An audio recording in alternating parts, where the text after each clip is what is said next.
یہ پاکستان ہی نہیں بلکہ پورے ایشیا کے گولڈ کنگ سیٹھ عابد حسین ہیں، جنہیں دنیا ان کی دولت، روب اور بے باک جملوں سے جانتی تھی۔ روایت ہے کہ ایک بار جنرل ضیاء نے ہنستے ہوئے کہا، یار اگر پاکستانی نوٹوں پر میری تصویر چھاپ دو تو میں اکیلا ہی ملک کا سارا قرضہ اتار دوں گا۔ اتنا بڑا دعویٰ کوئی عام شخص نہیں کر سکتا، اور یہی سیٹھ عابد تھے کہ ایک سرکاری تقریب میں جب سالن ان کی شیروانی پر گر گیا تو خود صدر پاکستان اور آرمی چیف ضیاء الحق جھک گئے، رومال نکالا اور ان کی شیروانی صاف کرنے لگے۔ دبئی میں ان کا ایک اور قصہ زبان زدِ عام ہے۔ ایک عرب شیخ کے ساتھ جوا کھیلتے ہوئے بڑی رقم ہار گئے۔ شیخ نے طنز کیا، اب تمہارا دبئی میں گزارا مشکل ہوگا۔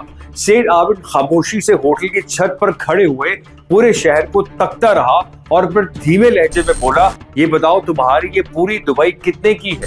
اور صرف دولت ہی نہیں، دعویٰ یہ بھی تھا کہ پاکستان کے ایٹمی پروگرام کے روح روا ڈاکٹر عبد القدیر خان کو وہی ایک خفیہ کنٹینر میں یورپ سے پاکستان لائے۔ یہ مشن اتنا رازدار تھا کہ آج بھی ملکی ادارے اسے پاکستان کے سنہری کارناموں میں شمار کرتے ہیں۔